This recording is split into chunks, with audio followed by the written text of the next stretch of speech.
구약성경 출애굽기 32장 1절에서 6절까지입니다. 백성이 모세가 산에서 내려옴이 더딤을 보고 모여 아론에게 이르러 가로되 일어나라, 우리를 인도할 신을 우리를 위하여 만들라. 이 모세 곧 우리를 애굽 땅에서 인도하여 낸 사람은 어찌 되었는지 알지 못함이니라. 아론이 그들에게 이르되 너희 아내와 자녀의 귀에 금고리를 빼어 내게로 가져오라. 모든 백성이 그 귀에서 금고리를 빼어 아론에게로 가져오매 아론이 그들의 손에서 고리를 받아 부어서 각도로 새겨 송아지 형상을 만드니 그들이 말하되 이스라엘아, 이는 너희를 애굽 땅에서 인도하여 낸 너희 신이로다 하는지라.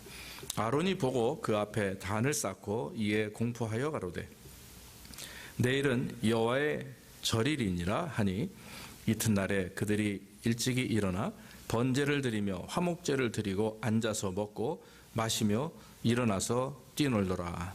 아멘. 아멘. 오늘은 말씀의 제목을 믿음은 기다림입니다. 이런 제목을 삼았습니다. 여러분, 질문을 드립니다. 과연 여러분 믿음이 무엇이라고 생각하십니까? 또 우리의 신앙이 무엇이라고 생각을 하십니까? 상당히 이렇게 굉장히 대답하기가 쉽지 않은 질문입니다. 과연 믿음이 뭐냐? 신앙이 뭐냐? 이렇게 질문을 받게 되면 저는 오늘 이 본문의 말씀을 통해서 개인적으로 결정을 내린 것이 믿음은 기다림이다, 이렇게 생각을 하고 말씀을 드리기를 원합니다. 왜냐하면 우리의 믿음은 이 기다림 속에서 성장을 합니다. 그래서 제가 신학교 다닐 때 어느 교수님이 그러시더라고요. 기독교가 어떤 종교냐 질문을 합니다. 거의 한 100명 가까이 되는 저희 동기 학생들이 이런저런 질문을 많이 합니다. 그런데 교수님 하시는 말씀이 기독교는 때의 종교다, 즉 시간의 종교다. 기다리는 것이 기독교의 그런 믿음이고, 그리고 기다림을 통해서 그리스도의 부활과 또 재림을 우리가 경험한다, 이런 말씀을 하신 적이 있습니다. 그 이후로 저도 모르는 사이에 제 자신 마음속에 기독교는 기다림이구나, 기다림의 종교다, 때의 종교다, 또는 피의 종교다, 이렇게 말하기도 하고요. 늘 믿음은 기다림이다, 이런 생각을 갖게 됩니다. 믿음은 이 기다림을 통해서 열매를 맺습니다. 그리고 그 열매를 통해서 그들을 알지니라고 주님이 말씀하신 것처럼 우리의 신앙의 열매를 통해서 내 신앙이 어떤 신앙이었는지, 내 믿음이 어떤 믿음이었는지를 결국은 이제 알게 되는 것입니다. 오늘 본문의 내용은 말씀대로 모세가 하나님의 부르심을 입고 시내산으로 올라갑니다. 시내산에 올라가서 하나님과 지금 대화를 합니다. 교제 중에 있고 또 많은 말씀들을 받게 됩니다. 명령을 받게 되죠. 성막과 성소를 이렇게 만들어야 된다. 그 안에는 이런 도구들이 들어가고 또 그 안에는 또 어떻게 해야만 된다라고 하는 구체적인 내용들이 출애굽기 24장에서 31장까지 계속해서 말씀을 하고 있는 것이죠. 이렇게 하나님과 1대1로 대면하는 모세, 즉 시간이 40일이나 그랬습니다. 40일 주야를 하나님과 대면하게 되는 것이죠. 40일 동안은 사실 모세에게는 굉장한 축복의 시간이었고 거룩의 시간이었습니다. 왜냐하면 하나님과 대면하여 깊은 교제를 나누고 있기 때문이죠. 그러나 반면에 지금 산 아래에 있는 이스라엘 백성들에게는 고통의 시간인 것입니다. 40일 동안 모세가 나타나지 않자 그들의 신앙과 믿음은 흔들리기 시작을 합니다. 그동안 그들은 어떻게 신앙생활을 했습니까? 직접적으로 하나님에게 말씀을 들은 것도 아닙니다. 그저 모세를 통해서 전달되는 말씀을 들었고 어떤 자기의 핵심적 믿음의 어떤 기준 없이 그저 그냥 끌려가는 생활을 했던 것입니다. 그러다 보니까 모세가 눈앞에서 사라지게 되고 자그마치 40일이라고 하는 긴 시간 동안 사라지게 되자 교회는, 즉 다시 말하면 그들의 신앙 공동체는 이리저리 흔들리게 되었다라고 하는 것입니다. 그래서 결국 그 시간을 기다리지 못하고 아론과 이스라엘 백성들은 자기들을 위하여, 여기 성경 말씀 보니까 뭐라고 말씀을 해요? 우리를 인도할 신을 우리를 위하여 만들자, 이렇게 1절에 말을 하죠. 그러면서 이스라엘의 이제 지도자들이겠죠, 장로들이겠죠, 아론에게 와가지고 이 얘기를 하니까 아론이 노가 없어요. 전혀 뭐 그에 대한 대꾸 없이 바로 하는 얘기가, 너희 아내와 자녀의 귀에 금고리를 빼어서 다 내게 가져오라. 그래서 금덩어리를 다 모아가지고 녹여서 만든 것이 금송아지입니다. 어느 책에 보면 이 금송아지 그냥 순금 100%가 아니라 나무로 일단 송아지 형상을 만들고 그 위에다가 금을 입혔을 것이다, 이렇게 얘기합니다. 예. 근데 왜 여러분 그들이 금송아지를 만들었을까요? 예. 그 부분에 대해서는 나중에 제가 말씀을 드리기로, 이 말씀 후반에 말씀을 드리기를 원합니다. 진정한 믿음은요, 기다리는 것입니다. 때를 기다리고, 그리고 하나님의 시간을 기다리는 것입니다. 하나님은 우리에게 기다림에 대해서 훈련하기 위해서 이런 환경과 상황들을 만드십니다. 어떤 경우에는 고통을 당합니다.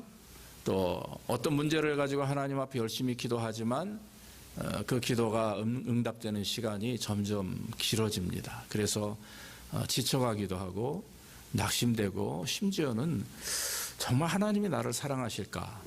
이것이 더 길어지면 하나님이 정말 계신 걸까? 이런 질문까지 하게 되는 거죠. 왜 하나님은 나의 이런 고통과 어려움을 모르는 척 하시나? 왜 방관하고 계시나? 이런 생각을 할 때도 있습니다. 특히 요즘처럼 이 코로나 19 코비드 같이 뭐 이렇게 문제가 있을 때마다 많은 사람들이 지금 고통 가운데 있고 어려움 속에 있습니다. 그런데 왜 하나님께서 이러한 일들을 우리에게 허락하시는가? 분명히 하나님이 우리를 통해서 원하시는 것은 이런 기다림을 통해서 아마도 우리의 믿음을 시험해 보시지 않나 싶습니다. 기다림의 믿음은 우리에게 온전함을 주기 때문에 우리가 참고 인내하며 하나님의 때, 하나님의 시간을 기다리면 우리는 점점 하나님 앞에 온전한 자로 서게 될 줄로 믿습니다. 그렇기 때문에 우리는 끝까지 참고 인내해야 되는 것이죠. 아무리 힘들고 어려워도 하나님께서 이루시는 일, 지금 내 인생의 삶이 하나님의 주권과 은혜 안에 있음을 믿고 그대로 하루하루 성실하게 순종하며 살아가는 것이 지금 저희들이 해야 될 가장 귀한 일이라고 믿습니다. 오늘 본문에서 아론과 이스라엘 백성들은 기다림에 실패했습니다. 40일을 참지 못하고 그들은 아론을 부추겨서 금송아지를 제작하게 된 것입니다. 아론이 오늘 백성들에게 말하죠. 너희 아내와 자녀의 귀에 금고리를 빼어서 내게로 가져오라. 그리고 나서 4절 말씀에 하시는 말씀이, 아론이 고리를 받아서 그 고리를 받아 부어서 각도를 새겨 송아지 형상을 만드니 그들이 말하되 이스라엘아, 이는 너희를 애굽 땅에서 인도하여 낸 너희 신이로다 하는지라. 금송아지를 만들어 놓고 그 송아지 앞에서 환호하면서 하는 얘기가, 이것이 바로 하나님, 우리를 인도하신 하나님이다, 이렇게 지금 말하고 있는 것이죠. 분명히 우리가 기억하는 것은 하나님께서는 출애굽기 20장에서 말씀했죠. 우리에게 십계명을 주시면서 하시는 말씀이 4절로부터 나오는 말씀입니다. 나 외에 다른 신들은 내게 있게 말며 너를 위하여 새긴 우상을 만들지 말고, 또 위로나 하늘에 있는 것이나 아래로 땅에 있는 것이나 땅 아래에 있는 물속에 있는 아무 형상이든지 만들지 말며 그것에게 절하지 말며 그것들을 섬기지 말라. 분명히 이렇게 하나님은 말씀하셨음에도 불구하고 그들은 지금 금을 녹여서 금송아지를 만들며 그것이 자기들의 신이라고 환호하고 있는 것입니다. 사랑하는 여러분, 아무리 그들이 하나님과 직접 대면하지 못했고 하나님과 인격적인 만남이 없다 할지라도, 모세를 통해서만 말씀을 전달받았다 할지라도 이처럼 금송아지를 만드는 것은 100% 우상 숭배입니다. 당연히 그것은 우상 숭배라고 하는 것입니다. 그들은 자기만의 하나님을 만든 거죠. 우리를 위하여 하나님을 만들자. 우리를 위하여 하나님을 만들자. 나 자신만을 위한 하나님. 나에게 유익이 되고 정말 커피 자판기 같이 말이죠. 도깨비 방망이 같이 집어넣으면 후딱 나오고 나와라 그러면 나와야 되는 그런 어떤 자기에게 유익한 하나님, 자기에게 이익을 줄 수 있는 그런 자기만의 하나님을 만들어서 섬기고 있다라고 하는 것입니다. 6절 말씀에 이튿날에 그들이 일찍이 일어나 번제를 드리며 화목제를 드리고 앉아서 먹고 마시며 일어나서 뛰놀더라. 너무 심각하고 너무 부끄러운 일이 아닐 수가 없습니다. 그들은 스스로 예배의 형식을 갖췄죠. 분명히 번제와 화목 제물들을 드려서 평소 드렸던 것처럼 그런 제사 방식을 가지고 하나님을 예배했을 겁니다. 그러나 중요한 것은 예배 목적이 다르고 예배 대상이 바뀌었다라고 하는 것이죠. 분명히 모세를 통해서 하나님을 예배할 때는 그들은 어땠습니까? 온전한 하나님을 향한 예배를 드렸지만 이제 그들의 예배는 자기만의 자기를 위한 그런 우상을 만들어 놓고 자기들에게 기쁨이 되는 예배를 드렸다라고 하는 거죠. 본질적인 예배 자체, 예배 본질이 바뀌었다라고 하는 것입니다. 여러분, 여기에는 아주 큰 문제가 두 가지가 있습니다. 하나는 뭐냐면 그들이 만든 이 금송아지를 만든 동기가 무엇입니까? 오늘 말씀대로 우리를 위하여 우리 신을 만들자. 우리를 위하여 신을 만들자 한 것입니다. 이 금송아지를 만든 동기는 이기적인 자기의 욕심을 채우기 위한 것입니다. 이것은 결국 우리는 말하기를 자기중심적 신앙생활이라고 하는 거죠. 자기중심. 이스라엘 백성들과 아론은 자기중심적인 그런 신앙생활을 해왔고 결국 그것이 표면적으로 드러난 것입니다. 모세는 분명히 하나님의 말씀을 통해서 이스라엘을 인도했고 이끌었지만 그들은 겉으로는 지키는 척하고 형식에 치우친 그런 예배와 제사를 했고 하나님 앞에 순종한다 했지만 그러나 그 마음 중심은 항상 자기중심적이었다라고 하는 것이죠. 그러다 보니까 모세가 떠난 지 40일 동안 모세가 나타나지 않자 그들은 결국 그 마음 중심에 있었던 그런 본 모습이 드러나게 됐다라고 하는 것이죠. 사랑하는 여러분, 신앙이 무엇입니까? 하나님과 나와의 인격적인 관계입니다. 하나님과 나와의 인격적인 관계. 아무리 교회가 좋고 아무리 목회자가 좋고 아무리 프로그램이 좋고 아무리 은혜로운 교회라 할지라도 모든 사람들이 다 은혜롭지 않죠. 왜냐하면 그 안에 그것을 하나님과 나만의 관계를 유지하기 위해서 애쓰고 수고하고 노력하는 성도들이 있을 때 오히려 그런 은혜로운 것들이 나에게 진짜 은혜가 되는 것입니다. 그러나 아무리 외부적인 것이 은혜로워도 아무리 형식적이고 모든 것이 다 잘 갖추어진 그런 예배와 교회라 할지라도 내 자신이 하나님과의 관계에 있어서 온전한 그런 어떤 모습을 유지하지 못하면 그것이 무엇이 됩니까? 그것이 오히려 내게 은혜가 되지 않고 화가 된다는 것을 우리는 경험하게 됩니다. 여러분, 우리의 신앙을 나누어 보면 크게 두 가지입니다. 내가 과연 지금 하나님 중심의 예배를 드리고 있는지 아니면 나 중심, 자기 중심의 예배를 드리고 있는지 우리는 돌아봐야 될 줄로 믿습니다. 큰 문제가 있어요. 그게 뭐냐면요, 모든 사람들이 다 하나님 중심으로 예배를 한다고 하는 자체입니다. 믿는 것이 나는 지금 하나님 중심으로 예배를 드리고 있어 라고 그 믿는 그 잘못된 믿음입니다. 그러나 여러분 어떻습니까? 삶을 돌아보면 다 자기 중심인 것이 많죠. 자기 중심. 특히 신앙생활을 오래 한 사람일수록 자기는 지금 하나님 중심 예배를 드린다고 하지만 막상 돌이켜보면 다 자기 중심적 예배를 드릴 때가 많이 있음을 고백합니다. 그래서 여러분, 우리가 교회를 오래 다닐수록 이 직분을 맡으면 맡을수록 우리 자신을 계속해서 돌아봐야 되는 거죠. 내가 과연 지금 하나님 중심의 삶을 살고 있는지, 예배 자체가 하나님 중심의 예배인지를 돌아봐야 되는 것입니다. 오늘 이스라엘의 모습이 그렇습니다. 아론과 이스라엘 백성들이 모세와 함께 있을 때는 그래도 지도자가 있었기 때문에 하나님 중심의 신앙생활을 했습니다. 그러나 모세가 그의 곁을 떠난 이후에는 결국 그들은 신앙이 흔들리게 됐고 하나님 중심이 아닌 자기 중심의 신앙으로 바뀌게 된 거죠. 아니죠. 그 본 모습이 드러나게 된 것입니다. 사랑하는 여러분, 믿음과 신앙은요, 사실 우리를 위해서 있는 것이라고 착각할 수가 있습니다. 그러나 성경은 그렇게 말씀하지 않습니다. 믿음도 신앙도 선물입니다. 사실 하나님이 주셔야 되는 것이지, 내가 믿음이 좋고 싶어서, 내가 신앙이 좋고 싶다고 해서 어느 날 갑자기 내 어떤 훈련이나 행위를 통해서 되는 것은 사실 아닙니다. 믿음도 신앙도 기다림이 필요하고 온전함이 필요한 것이죠. 그래서 여러분, 하나님이 우리에게 주셔야 되는 겁니다. 그리고 믿음과 신앙 자체가 하나님을 위한 것입니다. 하나님을 위한 것. 하나님 중심의 신앙이 될 때 하나님이 기뻐하는 것이고, 하나님 앞에 온전한 예배를 위해서 저와 여러분들은 하나님이 주시는 그 믿음과 신앙을 가지고, 온전함을 가지고 주님께 영광을 돌려야 되는 것이죠.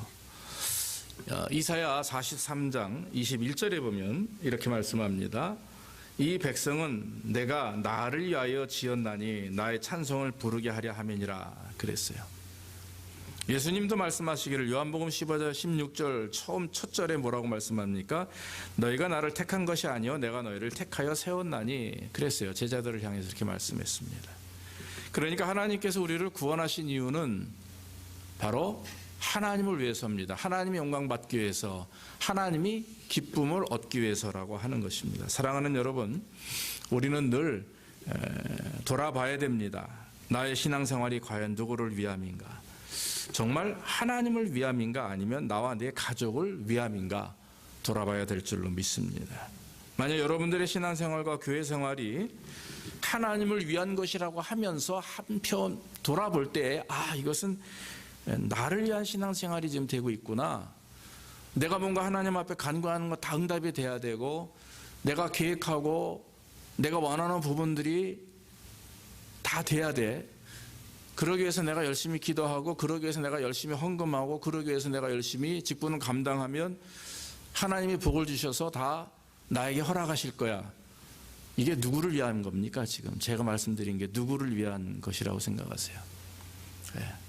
결론적으로 보면 저는 지금 나 자신을 위한 신앙생활의 기본을, 저나 여러분들의 모습이 이런 부분들 속에 있다라고 하는 것을 말씀드리는 것입니다.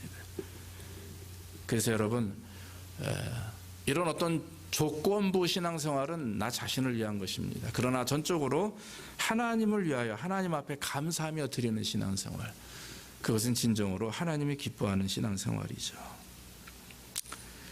여러분, 혹시 내가 지금 드리는 예배가 하나님 중심의 하나님께 영광이 되는 예배, 나는 전혀 관계없어요. 내 생활, 내 현재 상태, 내 모습은 전혀 관계없어요. 왜? 하나님이 다 아시기 때문에. 그러나 전적으로 이 시간 주님 앞에 나와서 예배하는 우리의 모습이 정말 하나님이 기뻐하는 모습으로 예배를 드린다면 여러분 하나님 중심의 예배를 드리는 것이고, 삶도 마찬가지입니다. 삶도 삶의 생활의 모습 자체가 매 순간마다 하나님을 의지하고 문제를 겪을 때마다 하나님 이거 어떻게 하면 좋겠습니까? 내가 결정돼 있지만, 내 안에 내가 세운 계획이 있고 결정이 있지만, 그러나 하나님 이건 이렇게 하고 싶은데 어떻습니까? 이건 이래야 될 것 같은데 하나님 어떻게 해야면 좋겠습니까? 라고 늘 주님이 내게 돼 있는 것처럼, 아니요, 계시죠. 그 주님에게, 성령님께 계속해서 질문하고 또 기도하고 마음에 감동이 되고 이해가 되는 대로 순종하고, 그러면 저는 그것이 하나님을 위한 삶이고 하나님을 위한 예배라고 저는 믿어집니다. 사랑하는 여러분, 우리 계속해서 이제 앞으로 정말 전적으로 하나님 중심의 예배, 또 하나님 중심의 신앙생활이 되기를 주의 이름으로 축원합니다. 또 한 가지는 하나님의 자리에 금송아지를 앉혔다라고 하는 것이 문제입니다. 처음에 그들은, 여기 성경 말씀 보니까 이 귀에 금고리를 모아서 녹여서 의미상으로 하나님을 만들었죠. 그런데 그 만들었다고 하는 자체가 금송아지입니다. 뭐 나무로 제작해서 송아지 형상을 만들고 그 위에다가 금을 입혔든 뭐 그건 관계 없습니다. 어쨌든 문제는 금송아지를 만들었다. 그리고 그것이 우리를 인도하여 내는 신이다. 이렇게 얘기하고 있는 거죠. 그들이 왜 금송아지를 만들었는가 볼 때 어떤 주석가는 이렇게 말합니다. 그 당시 이집트 나일강 하구에 고센 지방이라고 하고 있는데 그 고센 지방 근처에 멤피스라고 하는 곳에서 성행하던 그런 우상이라고 합니다. 그래서 그 황소신을 말하는데 그 황소신의 이름이 아피스입니다. 아피스. 그것을 숭배했던 그런 시절이 있었죠. 그리고 그런 지역이 있었습니다. 그 아피스라고 하는 형상은요, 사람의 몸에 소의 머리를 올려놓은 거죠. 그래서 그것을 아피스 신이라고 하는데, 특히 그 애굽의 신인 오시리스 신, 그것도 이런 어떤 황소 형태의 황소상의 모습을 영향을 받았다고 그래요. 그래서 이스라엘 백성들이 사실은 400여 년 동안 거의 430년 가까이 애굽에서 종살이를 했지 않습니까? 그러면서 그 400년이라고 하는 시간은요, 거의 뭐 한 얼마나 되겠어요? 제네레이션이 뭐 한 30년 40년 따져도 거의 뭐 10 제네레이션이면 엄청난 겁니다. 그러면 그 400여 년 동안 그 사람들은 하나님을 제대로 섬기지 못하고 그 오시리스인가 그 신을 섬기는 것만 계속 보고 자랐으니 자기도 모르는 그 의식 속에 신 하면 그냥 황소가 떠오르는 거겠죠. 그러니까 결국에는 만든 것이 황소가 아니겠는가 하는 것이죠. 사람들은 이 보이는 것을 가지고 이해합니다. 또 보이는 것을 가지고 믿게 되고 또 보기를 원합니다. 보기를 원하고 느끼기를 원하고 경험하기를 원하고 그러죠. 그래서 그 사람들의 마음에 그런 사람들의 마음에 위로를 주고 이해를 돕기 위해서 만드는 것이 형상들 아니겠어요. 실제로 제가 어릴 때 교회 가보면 지금도 우리가 십자가가 있지만 집에도 십자가가 있고 뭐 예수님 사진 같은 거 기독교인들이 많이 걸어 놓잖아요. 그런데 연세 드신 분들은 예전에 진짜 그 십자가 앞에서 그림 앞에서 기도하는 분들이 있었어요. 그리고 어떤 분들은 십자가 앞에 나와야 기도가 잘 된다고 해가지고 십자가 앞에서 기도하는 분들도 참 많았어요. 예전에 뭐 장로님들이나 뭐 이런 분들, 직분자들 그런 분들이 참 많았습니다. 뭐 100% 잘못됐다는 아니지만 그런 생각들을 가지고 계신 이유가 뭐 오늘 말씀하고 있는 이런 부분들이 없잖아 있다라고 하는 거죠. 보여야, 느껴야, 이해돼야 믿고 의지하는 그런 잘못된 것, 그것은 결국 우상 숭배를 섬기는 것과 많이 접목된다. 그래서 굉장히 우리가 조심해야 될 부분이라고 하는 것이죠. 이스라엘 백성들이 금고리를 걷어서 녹여서 금송아지를 만든 것은 무엇을 의미합니까? 물리적이고 물질적인 것을 귀하게 보는 거예요. 그래서 가장 최고의 것으로 최선의 것으로 뭔가 하는 자체를 물질적인 것, 돈 아니면 이런 금 이런 것을 통해서 섬기는 것인데 그것이 여러분 뭡니까? 만몬신앙이죠. 오늘날 사실 우리에게는 우리도 알지 못하는 만몬적 신앙이 우리에게 있음을 우리는 고백하게 됩니다. 그래서 축복을 원하고 또 이 땅에서 잘 살고 또 좋은 것을 원하고 엘리트주의라고 하는 것도 있죠. 한국의 어떤 목사님이 주장했던 것 중에 하나입니다. 기독교인들은 당연히 잘 살아야 된다라고 하는 것. 그것은 하나님이 그렇게 말씀하신 적이 없기 때문에 우리는 그것을 인정해서는 안 된다라고 하는 것입니다. 이 팬데믹 때문에 오늘날 여러분들 아시다시피 교회가 지금 굉장히 축소됐죠. 다시 말하면 모임이 줄어들고 만남이 줄어들기 때문에 굉장히 우리의 교제가 많이 이렇게 되지 않는 상태입니다. 그러면서 요즘에 들려오는 교계의 말씀들이 뭐냐 하면 진짜 교회가 무엇인지 진짜 신앙이 무엇인지 우리는 스스로 구별해야 된다고 하는 거죠. 그동안은 교회 중심의 신자들이 많았어요. 교회 위주의 신자. 주일 위주 신자, 그러니까 교회 오면 기독교인이 되는 거죠. 주일날은 기독교인이 되는데 월요일부터 토요일은 기독교인이 아닙니다. 그저 일반인과 동일합니다. 변화가 없습니다. 특별히 다를 바가 없지만 교회 오면 기독교인, 또 주일이 되면 기독교인이 되는 일들이 많죠. 예. 그런데 이제 앞으로는 교회 건물이 아니더라도 비록 온라인으로 예배를 드린다 할지라도 신령과 진정으로 하나님 앞에 예배 드려야만 되는 세대가 이제 왔다라고 하는 것입니다.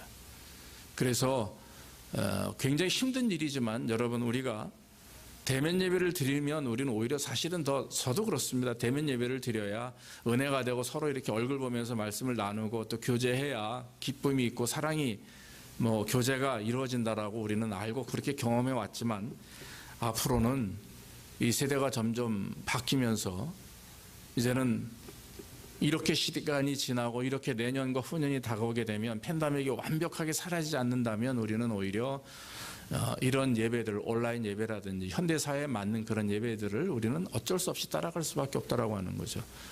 그렇다고 무조건 어쩔 수 없이 따라가는 모습이 아니라 이제는 주도적으로 우리가 이런 가운데서도 어떻게 하면 하나님을 온전히 기쁘시게 할 수 있을까 하는 부분들을 더 기도하고 또 더 나누면서 정말 예배가 어디에서 예배 드리든 우리는 늘 하나님을 정말 기쁘시게 하는 예배, 또 여러분들이 어느 곳에 있든지 우상 숭배하거나 또 물질적인 것에 의존하는 것이 아니라 전적으로 하나님을 예배하는 그런 일들이 있어야 될 줄로 믿습니다. 사랑하는 성도 여러분, 우리는 돌아봐야 됩니다. 지금 내 신앙 가운데 또 내 삶의 모습 속에서 나의 가장 중심에 가장 우선순위에 계셔야 될 분이 우리는 하나님이어야 되는 것을 압니다. 그러나 그곳에 과연 누가 있는가 하는 것이죠. 그것에 과연 누가 있는가. 하나님이 아닌 어떤 다른 것이 있다면 우리는 우상 숭배를 범하고 있는 것입니다. 그러므로 여러분, 돌이켜야 될 줄로 믿습니다. 저는 실패한 성도 중에 한 사람을 뽑는다면 저는 사울과 솔로몬을 뽑습니다. 특히 솔로몬은 하나님 앞에 칭찬받았던 사람입니다. 훌륭한 아버지 다윗 밑에서 정말 온전한 신앙을 가지고 배웠던 자고, 왕이 되었을 때 내가 너에게 무엇을 하여 주길 원하느냐 하나님이 말씀하셨을 때 하나님 지혜를 주십시오. 그래서 하나님의 백성들을 잘 다스릴 수 있는 분별력이 있는 그런 지혜를 주십시오. 하나님의 마음에 너무 기쁘셔가지고 그런 지혜를 주셨죠. 그래서 솔로몬의 법정에서 아이를 가지고 내 아들이다 아니다 하는 문제를 얼마나 은혜롭게 해결했는지 모릅니다. 그런데 그가 결혼하면서부터 솔로몬이 가지고 있는 외교 정책이 있는데 그게 뭐냐면 다른 나라의 공주나 이런 여인들을 아내로 삼는 일이었었어요. 그러면서 그 여인, 즉 아내가 점점 많아지는데 주로 이방 여인들을 자기 아내로 삼습니다. 그런데 그 이방 여인들이 솔로몬의 아내나 또 궁에 들어오면서 했던 일들은 무엇입니까? 자기가 숨겼던 신들, 또 부적 같은 거, 이런 것들을 몸에 지니고 들어와요. 그러고 나서는 이스라엘에 와가지고 왕궁 안에서 그걸 행하기를 원했고 솔로몬은 그걸 인정을 합니다. 그래서 시간이 지난 이후에 어떻게 됩니까? 성전의 제단 위에 하나님을 예배하는 곳에 오히려 우상들, 각종 아내들의 우상들이 거기에 가득했다라고 성경은 말합니다. 결국 솔로몬은 하나님을 떠나게 되죠. 사랑하는 성도 여러분, 영적 타락은요 다른 데서부터 오지 않습니다. 영적 타락은 욕심에서부터 옵니다. 영적 타락은 교만에서부터 옵니다. 그렇기 때문에 만약 우리가 하나님을 예배하는 데 있어서 중심에 하나님이 계시지 않고 다른 내가 원하고 소원하는 어떤 것들, 세상적인 것들이 그 안에 자리 잡고 있다면 우리는 저도 모르는 사이에 영적 타락을 경험하게 되는 것이고 나 자신도 모르는 사이에 우리는 우상 숭배를 하고 있는 것이다. 성경은 오늘 우리에게 이렇게 말씀하고 있는 것입니다. 하나님께서는 우상 숭배하며 자기 중심에 신앙생활을 하는 이스라엘을 향해서 이렇게 결심하십니다. 9절로 10절에 보면 오늘 본문을 그 바로 다음에 뭐라고 말씀하십니까? 여호와께서 모세에게 이르시되 내가 이 백성을 보니 목이 곧은 백성이로다. 그런즉 나대로 하게 하라. 내가 그들에게 진노하여 그들을 진멸하고 너로 큰 나라가 되게 하리라 그랬어요. 진멸한다 그랬습니다. 그들을 진멸한다.